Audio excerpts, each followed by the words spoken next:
ऐसा विलक्षण यज्ञ नैमिषारण्य की पावन धरती पर 88,000 शौनकादि महर्षि कर रहे थे।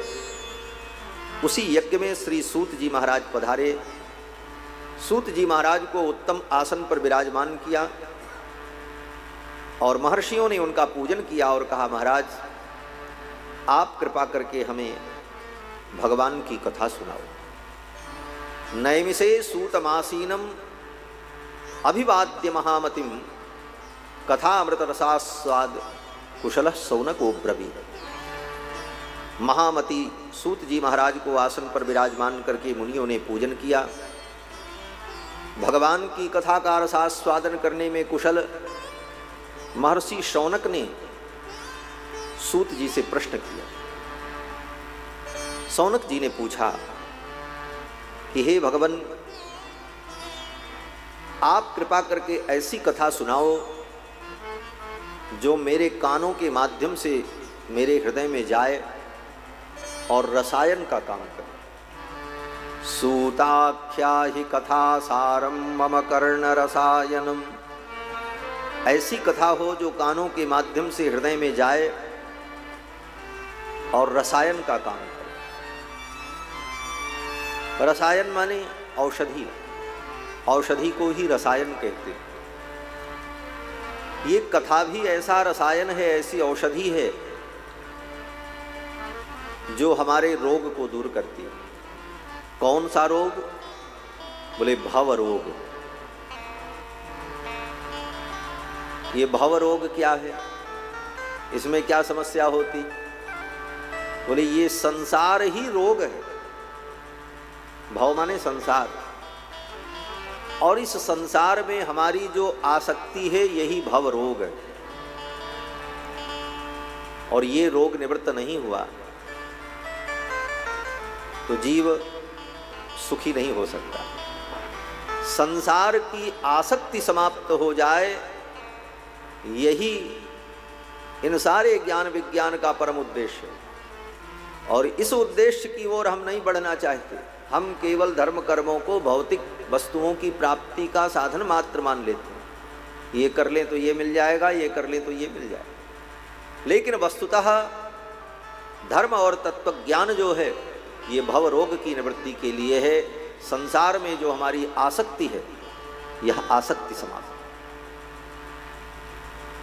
एक तरफ शास्त्र आसक्ति को समाप्त करने की बात करता है और दूसरी तरफ शास्त्र का आश्रय लेकर के हम लोग भगवान से दिन भर यही मांगते रहते, महाराज हमारा ये बना रहे, हमारा ये बना रहे, संसार में सबसे हमारा प्रेम बना रहे, नाती पोता से हमारा प्रेम बना रहे। बोले ये सब आसक्ति है। आसक्ति की जब तक निवृत्ति नहीं होगी तब तक जीव का भव बंधन छूट नहीं सकता। आसक्ति की निवृत्ति कैसे हो इसका प्रयत्न करना चाहिए।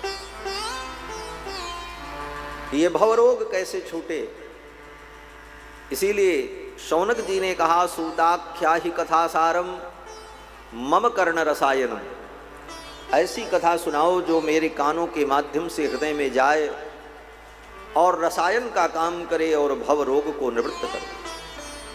भक्ति ज्ञान विरागाप्तो विवेको वर्धते महान। भक्ति ज्ञान वैराग्य की वृद्धि हो और विवेक की प्राप्ति हो, माया मोह का निराश हो जाए। और इस घोर कलयुग में जो प्राणी आसुर स्वभाव के हो गए हैं, आसुरी वृत्ति के हो गए हैं, ऐसे लोगों की शुद्धि कैसे हो इसका उपाय आप बताओ। कलयुग के प्रभाव से जो हमारा विचार, हमारे संस्कार, हमारी प्रवृत्ति बिगड़ गई, ये ठीक कैसे? शौनक जी कहते हैं, क्लेशाक्रांतस्य तस्यैव शोधने किम परायणम। ऐसे प्राणियों की शुद्धि कैसे हो कलयुग में, इसका क्या उपाय है, ये कृपा करके आप बताओ। और इसके साथ साथ शौनक जी ने कहा कि कृष्ण प्राप्ति करम सस्वत साधनम तद्वदाधुना। भगवान कृष्ण की प्राप्ति कैसे हो, हमें भगवान कैसे मिलें, इस साधन का भी आप वर्णन करके सुनाओ, क्योंकि आप इन प्रश्नों का उत्तर देने में समर्थ हो। आप हमारे आचार्य हो, आप हमारे गुरु हो। गुरु अगर प्रसन्न हो जाएं तो क्या नहीं दे सकते। बोले जो अत्यंत दुर्लभ वस्तु है वैकुंठ, वह वैकुंठ भी गुरु की कृपा से प्राप्त हो जाता है। प्रयच्छति गुरु प्रीतो वैकुंठम योगी दुर्लभम। योगियों को भी जो दुर्लभ वैकुंठ है, उस वैकुंठ की प्राप्ति गुरु के द्वारा, आचार्य के द्वारा होती है। तो हे भगवान, आप कृपा करके हमारी इन शंकाओं को दूर करो और हमारे ऊपर कृपा करो। शौनक जी के इस प्रश्न को सुनकर सूत जी महाराज बड़े प्रसन्न हुए और सूत जी महाराज वर्णन करने लगे। सर्वप्रथम सूत जी ने कहा कि हे मुनियों, अब मैं तुम्हें वह विषय बताता हूं जिसके श्रवण करने से भक्ति का संवर्धन होता है और भगवान कृष्ण प्रसन्न होते हैं। भक्त्योघवर्धनम यच्च कृष्ण संतोष हेतुकम। जिस वर्णन के श्रवण से, जिस कथा के श्रवण से भक्ति का संवर्धन हो और भगवान कृष्ण को संतोष प्राप्त हो, ऐसा विषय मैं तुम्हें वर्णन करके सुनाता हूँ। वो विषय क्या है? बोले श्रीमद् भागवत महापुराण, जिसको कलयुग के प्रारंभ में श्री सुखदेव जी ने राजा परीक्षित को सुनाया। श्रीमद्भागवतम शास्त्रम कलौकीरेण भाषितम। जिस भागवत शास्त्र को कलयुग के प्रारंभ में सुखदेव जी ने राजा परीक्षित को सुनाया, ये भागवत शास्त्र हमारे मन को पवित्र करने वाला है। मन को पवित्र करने वाला दूसरा कोई साधन नहीं। तन को पवित्र करने के तो अनेक साधन हैं। गंगा स्नान कर लो, समुद्र में स्नान कर लो, अनेक तीर्थों में जाकर के स्नान करो, तन पवित्र हो जाए। लेकिन मन पवित्र कैसे हो? मन को पवित्र करने का उपाय क्या है? तो सूत जी महाराज कहते हैं कि एतस्माद् अपरम किंचिन मनःशुद्ध्यै न विद्यते। भगवान की कथा के अतिरिक्त मन को शुद्ध करने वाला दूसरा कोई साधन नहीं, दूसरा कोई साधन हो नहीं सकता। मन को अगर शुद्ध करना है तो भगवान की कथा सुननी पड़ेगी। भगवान की कथा ही हमारे मन को पवित्र करती है। एतस्माद् अपरम किंचिन मनःशुद्ध्यै न विद्यते। लेकिन ये कथा मिलेगी कैसे?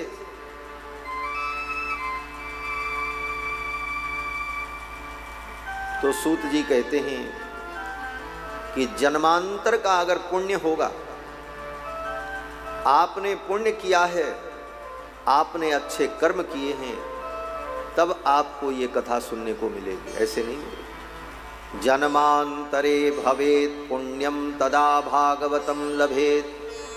जन्मांतर में व्यक्ति ने अगर पुण्य किया है तो उसे भागवत की कथा सुनने को मिलेगी।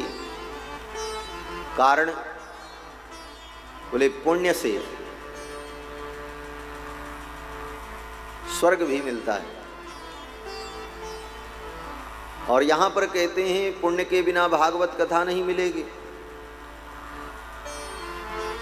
लेकिन जिस पुण्य से स्वर्ग मिलता है, उस पुण्य से ये भागवत कथा नहीं मिलेगी। भागवत की कथा तो तब प्राप्त होती है जब जीव के जीवन में विशेष पुण्य हो। सामान्य पुण्य से तो व्यक्ति स्वर्ग को प्राप्त करता है और सब स्वर्ग की महिमा को सुन सुन करके स्वर्ग में ही जाने की तैयारी करते रहते हैं। बड़े बड़े कर्मनिष्ठ कर्मानुष्ठान करने वाले लोग भी श्रुतियों के वाक्य को, पौराणिक वाक्यों को, स्मृतियों के वाक्यों को सुनकर बस स्वर्ग की महिमा जानकर स्वर्ग प्राप्ति में ही प्रयत्नशील होते हैं। क्योंकि सर्वत्र कर्मकांड में अर्थवाद के रूप में उन कर्मों की महिमा को बताते हुए कहा, स्वर्ग कामो अग्निष्टोमेन यजेत, स्वर्ग की कामना हो तो अग्निष्टोम यज्ञ करो।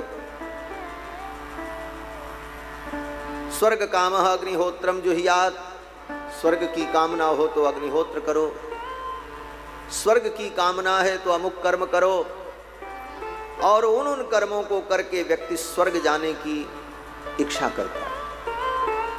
सोचता है स्वर्ग में जाएंगे तो बहुत मजा आएगा।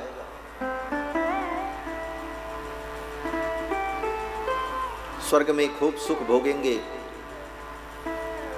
स्वर्ग के उस सुख की लालसा में, लालच में व्यक्ति उन कर्मों में प्रवृत्त होकर स्वर्ग की इच्छा करता है। स्वर्ग में बड़ा सुख मिलेगा, लाखों वर्ष की आयु होगी, सब प्रकार के संसाधन रहेंगे, इंद्रियां भी इतनी प्रबल होंगी कि हम भोग भोगते रहें लेकिन कभी उनसे तृप्ति नहीं होगी। इंद्रियों का सामर्थ्य इतना रहेगा कि हम भोगों को भोगते रहें। तो इन सब बातों को सुनकर के व्यक्ति स्वर्ग की कामना करता है और फिर स्वर्ग में जाता भी। तो स्वर्ग में जाकर के वो देवता बन करके उन भोगों को भोगता है। इस स्वर्ग में जितने देवता हैं, वो देवता कौन हैं? बोले सब हमारे आप जैसे आदमी थे, और उन्होंने उन सारे कर्मों को करके स्वर्ग की कामना की और उन्हें स्वर्ग मिला है। अब स्वर्ग में सुख भोग रहे हैं। लेकिन वो स्वर्ग का सुख कब तक रहेगा? तो भगवान श्री कृष्ण गीता में कहते हैं वो स्वर्ग का सुख तब तक रहेगा जब तक पुण्य रहेगा। क्योंकि पुण्य से स्वर्ग मिलता है। और पुण्य कहाँ से मिलता है? बोले यज्ञ यागादि कर्म करने पर, सत्कर्म करने पर पुण्य होता है। तो वेदों में जो लिखा है, स्वर्ग कामो अग्निष्टोमेन यजेत, स्वर्ग की कामना हो तो अग्निष्टोम यज्ञ करो। तो अग्निष्टोम यज्ञ करने पर स्वर्ग मिलेगा। तो यज्ञ तो 7 दिन में पूरा हो जाता है। 7 दिन में जिस दिन पूर्णाहुति हुई उसी दिन स्वर्ग तो नहीं मिलता जजमान को। स्वर्ग तो तब मिलेगा जब मर के जाएगा तब। यज्ञ तो 7वें दिन पूरा हो गया। वेद ने कहा इसी यज्ञ से स्वर्ग मिलेगा। तो जब यज्ञ से स्वर्ग मिलता तो वो स्वर्ग मिला क्यों नहीं? तो विचार किया। मीमांसकों ने कहा उस यज्ञ से एक पुण्य उत्पन्न हुआ जो दिखाई नहीं पड़ता, वो अदृष्ट है। और फिर यज्ञ तो समाप्त हो जाता है, लेकिन यज्ञ से उत्पन्न होने वाला जो पुण्य है वो बना रहता है, और समय आने पर उस पुण्य के द्वारा स्वर्ग की प्राप्ति होती है। यज्ञैरिष्ट्वा स्वर्गतिं प्रार्थयन्ते, और फिर स्वर्ग में वह जीव सुख को भोगता है। कब तक उसको सुख मिलेगा? जब तक उसका वो पुण्य रहेगा। कब तक वो पुण्य रहेगा? बोले वो पुण्य एक दिन खत्म होगा। आप 10 करोड़ रुपए कमा करके रख लो और खर्चा करना शुरू करो तो एक दिन तो खत्म हो ही जाएगा। ऐसा तो है नहीं कि अब सदा के लिए हो गया, चाहे जितना खर्चा करो खत्म नहीं होने वाला है। उसी तरह पुण्य की कमाई भी सुख भोगने पर धीरे धीरे क्षीण हो जाती है। इसीलिए गीता में भगवान ने कहा यज्ञैरिष्ट्वा स्वर्गतिं प्रार्थयन्ते ते तं भुक्त्वा स्वर्गलोकम विशालम। स्वर्ग में वो विशाल सुख को भोगते हैं और सुख भोगते भोगते उनका पुण्य धीरे धीरे क्षीण होता है, नष्ट होता है। क्षीणे पुण्य मर्त्यलोकम विशन्ति। और जब उनका पुण्य नष्ट हो जाता है तो जिस पुण्य से स्वर्ग मिला था वो पुण्य खत्म, तो फिर स्वर्ग भी खत्म, फिर स्वर्ग से वो निकाल दिए जाते हैं और इसी मृत्युलोक में फेंक दिए जाते हैं। ले जाओ मृत्युलोक में, फिर पुण्य करो, फिर कमाई करो, फिर यहाँ आना। इसीलिए महापुरुषों ने, संतों ने, विद्वानों ने, तत्व का चिंतन करने वाले, विचार करने वाले महापुरुषों ने कहा स्वर्ग भी कोई बहुत अच्छी जगह नहीं है। लोग बड़ी प्रसन्नता से माता पिता के भगवत धाम जो शरीर छोड़ करके चले जाने के बाद उनकी फोटो लगाते हैं, चित्र लगाते हैं, तो नीचे लिख देते हैं स्वर्गीय पिताजी। उनको लगता है ये स्वर्गीय शब्द बहुत अच्छा है, पिताजी स्वर्ग में बैठे। लेकिन वो स्वर्ग कोई बहुत अच्छी जगह नहीं है। वहां से भी निकाला जाता है, व्यक्ति को भगाया जाता है समय आने पर। इसीलिए ऋषि मुनियों ने कहा स्वर्ग की कामना मत करो, भगवान के चरणारविंद की कामना करो, भगवत धाम की प्राप्ति हो जाए जहां से जीव को कभी हटना नहीं पड़ता। क्यों? बोले भगवान का चरणारविंद जो पद है वो जब मिलता है तो सदा के लिए मिलता है। दुनिया में जो कुछ तुमको आज तक मिला वो सदा के लिए नहीं मिला।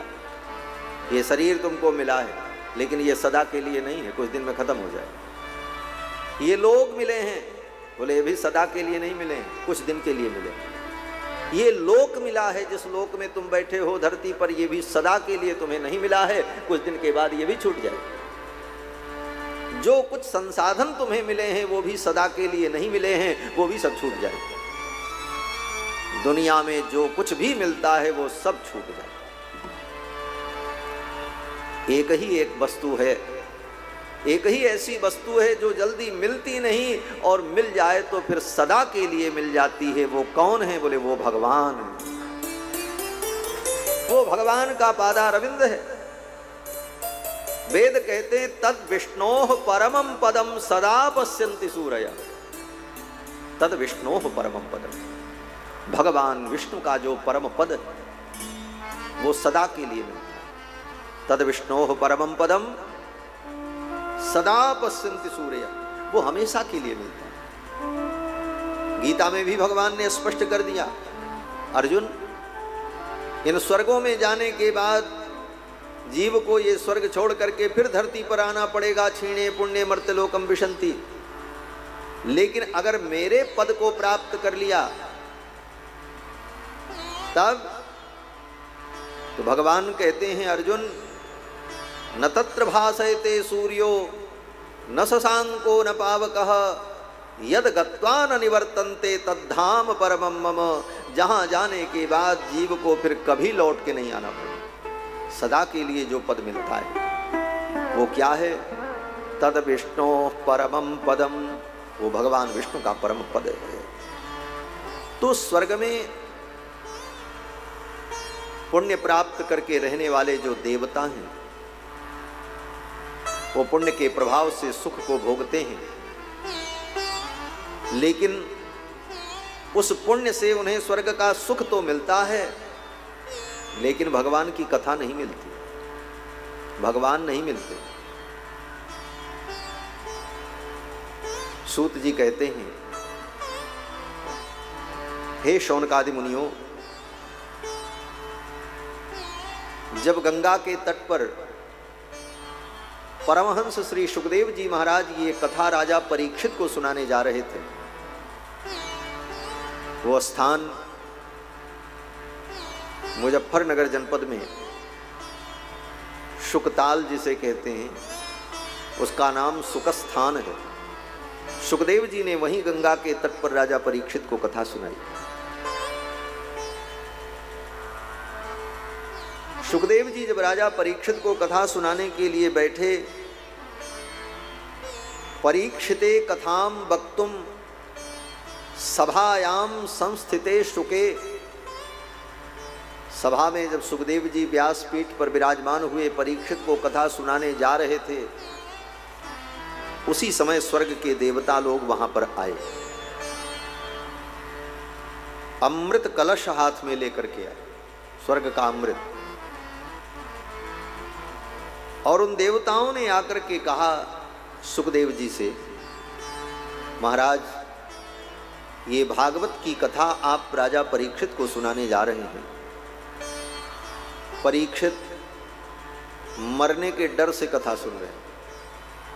7वें दिन इनको तक्षक नाग काटेगा, इनकी मृत्यु होगी।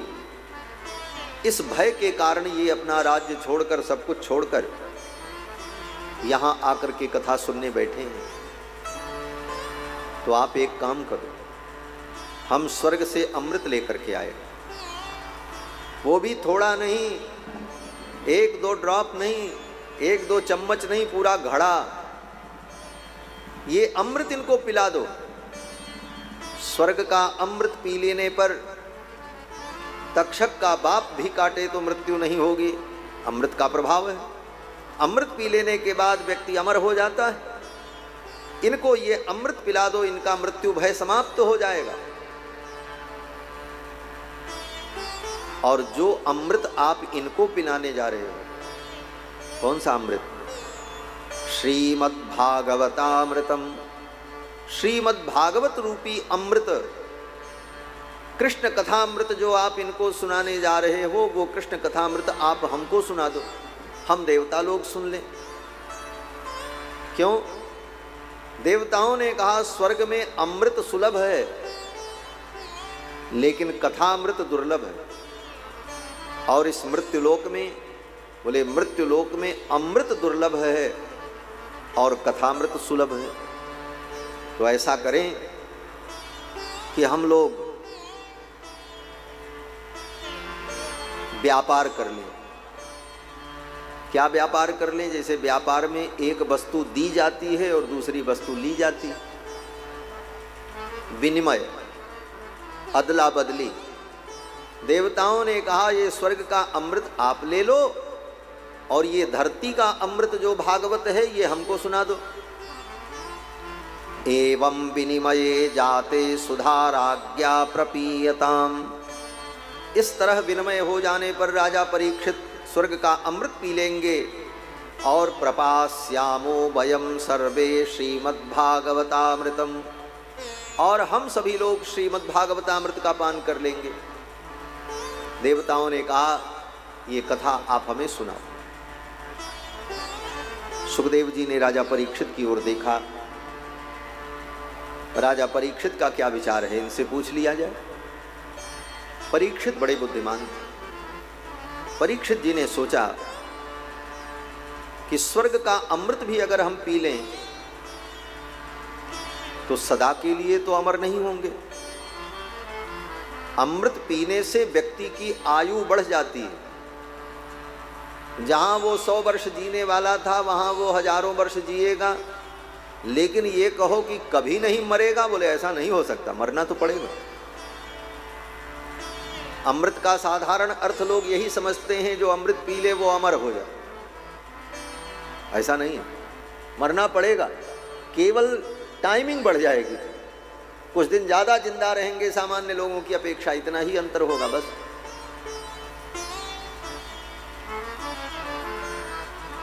क्यों? बोले अमृत तो रावण की भी नाभि में था, तो रावण को मरना पड़ा कि नहीं पड़ना पड़ा?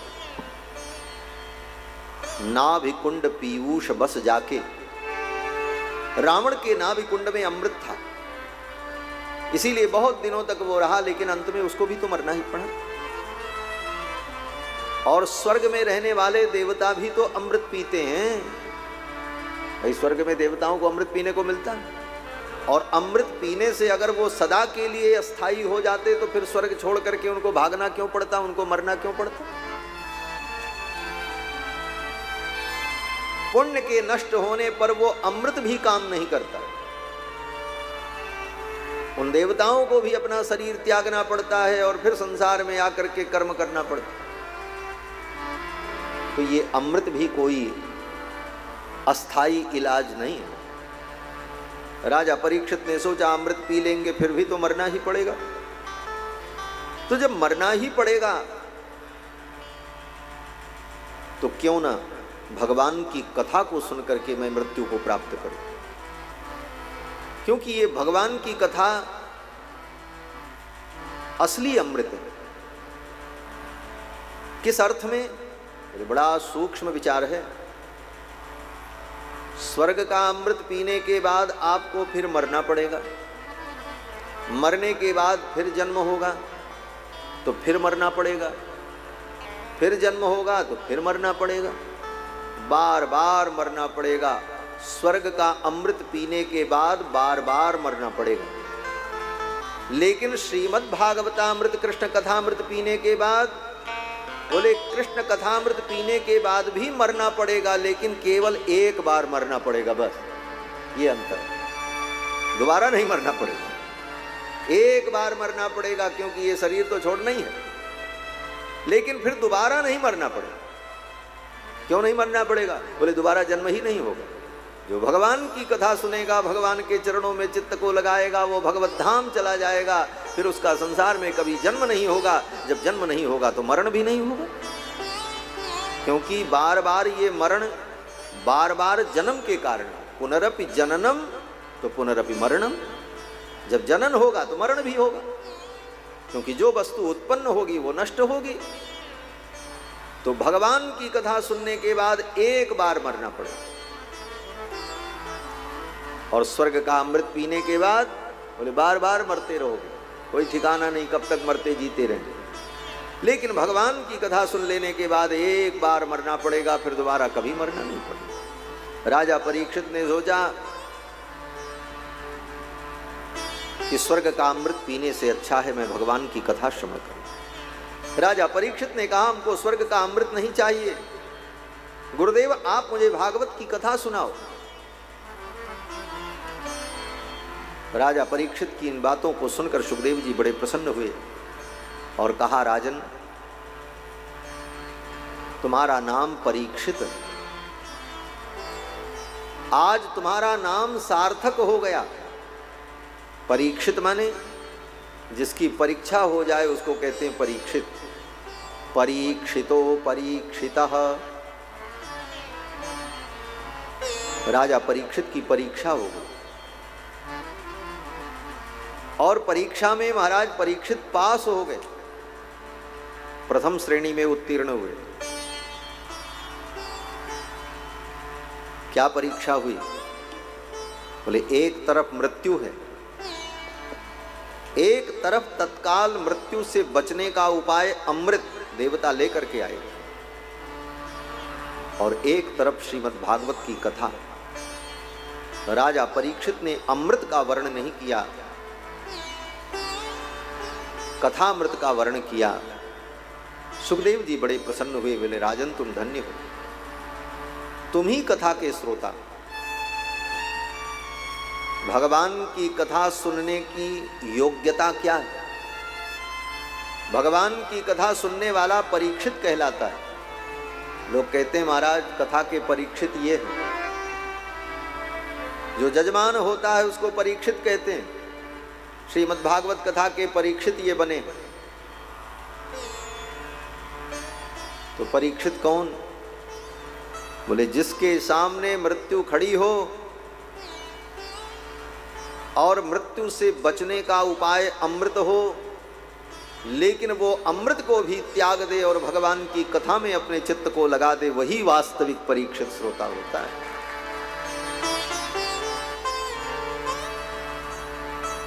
और 7 दिनों तक महाराज परीक्षित ने कथा ही सुना। 7 दिन तक महाराज परीक्षित न पानी पिए, न अन्न ग्रहण किया, न भोजन किया, केवल कथा ही सुनते रहे। तब परीक्षित का कल्याण हुआ। आज 3 घंटे की कथा हम नहीं सुन सकते, 4 बार उठक बैठक लगाएंगे, बीच में पानी पीने को चाहिए, उधर से गिलास में शरबत भी आ जाएगा। माताएं 4 बार पी चुकी हैं, हम देख रहे हैं। बोलने वाले को प्यास नहीं लगती, सुनने वाले को इतनी प्यास लगती। दिन भर तो खाए हो, सुबह से नाश्ता किए होगे, भोजन किए, 3 घंटे तो दुनिया के इन प्रपंचों से दूर होकर भगवान के चरणों में चित्त को लगाओ। 3 घंटे प्यास नहीं रोक सकते, 3 घंटे में प्राण तो नहीं चला जाएगा। कथा की मर्यादा है। कथा में बैठो तो एक आसन से बैठ गए तो कोई बहुत बड़ा महान संकट जब तक ना आए तब तक उठने की आवश्यकता ही नहीं। कोई इतनी बड़ी समस्या नहीं है कि 3 घंटे आप बैठ नहीं सकते, बैठ सकते, लेकिन मन जब कथा में लगे तब न बैठें। मन नहीं लगेगा तो पानी पीने का बहाना, शरबत पीने का बहाना, मोबाइल देखने का बहाना, इन सब बहाने से व्यक्ति धीरे धीरे उठने बैठने का उपक्रम शुरू करता है और कथा वथा में उसका मन नहीं लगता। राजा परीक्षित ने 7 दिन कथा सुनी थी। 4 दिन जब बीत गए तो चौथे दिन की घटना, चौथे दिन राजा परीक्षित ने स्वयं सुखदेव जी से कहा कि हे भगवान, आज 4 दिन बीत गए, न मुझे भूख लग रही है न प्यास लग रही है। मेरी भूख प्यास कहाँ चली गई मुझे पता नहीं। जिस भूख प्यास से व्याकुल होकर मैंने एक महात्मा के गले में मृत सर्प डाल दिया था, आज वो भूख और वो प्यास कहाँ चली गई पता नहीं। लेकिन क्या पी लिया? राजा परीक्षित कहते हैं, महाराज आपने कथा का ऐसा सुंदर अमृत पिलाया कि अब न पानी पीने की इच्छा हो रही है न भोजन करने की इच्छा।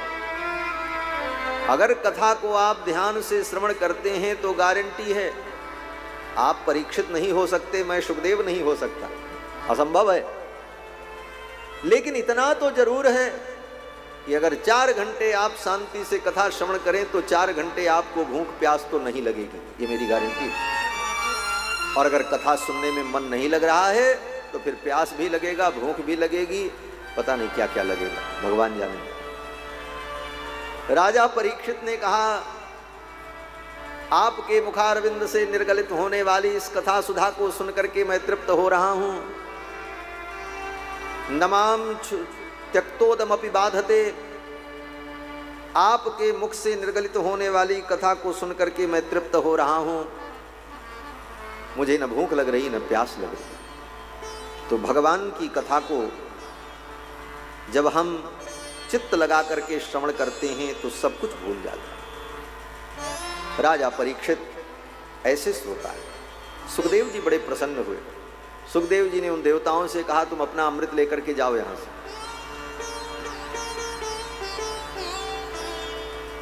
तुम चले जाओगे तब हम कथा सुनाएंगे।